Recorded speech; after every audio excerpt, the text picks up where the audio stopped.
एक ऐसा स्वर्णिम नगर जो समुद्र की लहरों पर तैरता था, जहां हर दीवार सोने से चमकती, हर महल 7 मंजिल ऊंचा खड़ा था, जहां सड़कों पर हीरे मोती बिखरे पड़े थे और रत्नों की वर्षा मानो आकाश से उतर रही थी। वहीं थी लंका, एक ऐसा नगर जो देवताओं का स्वर्ग था, लेकिन लालच और अहंकार के कारण राक्षसों का नर्क बन गया। ये कहानी रामायण का सबसे रहस्यमय और गहरा अध्याय है, जहां धन की चमक, परिवार के संघर्ष और कर्मफल के अद्भुत चक्र का संगम होता है। कहानी शुरू होती है कुबेर से, धन और वैभव के देवता से। कुबेर ऋषि विश्रवा के पुत्र थे और विश्रवा स्वयं पुलस्त्य ऋषि के वंशज थे, जो ब्रह्मा जी के 5 मानस पुत्रों में से एक थे।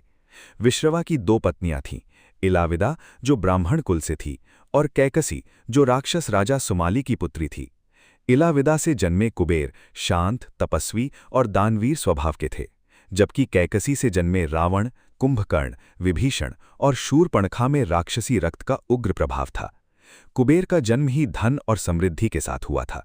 ब्रह्मा जी ने उन्हें उत्तर दिशा का अधिपति और लोकपाल घोषित किया, क्योंकि उत्तर दिशा को धन का द्वार कहा गया है। कुबेर ने गहन तपस्या की और प्रसन्न होकर ब्रह्मा जी ने उन्हें अनंत धन का वरदान दिया। यहीं से शुरू हुआ लंका नगरी का निर्माण, जो कुबेर का सपना था। विष्णु पुराण में उल्लेख है कि ब्रह्मा जी ने विश्वकर्मा को आदेश दिया, कुबेर के लिए एक ऐसा नगर बनाओ जो कभी पराजित न हो। और विश्वकर्मा ने चमत्कार कर दिखाया। उन्होंने समुद्र की लहरों पर सोने की नगरी खड़ी कर दी। चारों ओर अटूट दीवारें, 7 मंजिल के महल, रत्नों से जड़ी सड़कें और 100 योजन लंबा विस्तार। संस्कृत में लंका शब्द का अर्थ है लक्ष्य या सुंदर नगरी, और रामायण में इसे एक दिव्य स्वर्ग कहा गया है। कुबेर ने इस नगरी को धन का केंद्र बनाया। वे यक्षों के राजा थे, देवताओं को दान देते और शांति से शासन करते। लेकिन नियति ने कुछ और लिखा था। विश्रवा की दूसरी पत्नी कैकसी से जन्मा रावण महत्वाकांक्षी, प्रतिभाशाली और अहंकारी कुबेर का सौतेला भाई बना, और यही संबंध आगे चलकर लंका की दिशा ही बदल देता है। रावण का जन्म भले राक्षसी कुल में हुआ था, लेकिन उसकी तपस्या ने देवताओं तक को झुका दिया। बालकांड में वर्णन है कि रावण ने 10,000 वर्षों तक कठोर तप किया, जल, अन्न, यहाँ तक कि हवा का भी त्याग कर दिया। ब्रह्मा जी प्रसन्न हुए और वरदान मांगने को कहा। रावण ने मांगा, देवताओं, गंधर्वों, यक्षों, किन्नरों और राक्षसों से कोई मेरा वध न कर सके। लेकिन उसने मनुष्य और वानर को कमजोर समझकर छोड़ दिया।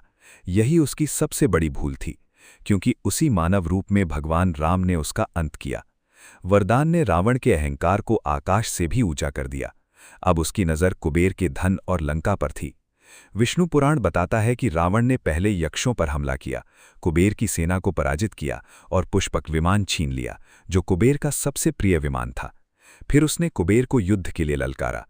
कुबेर ने समझाया, भाई, शक्ति का उपयोग सम्मान के लिए करो, लालच के लिए नहीं।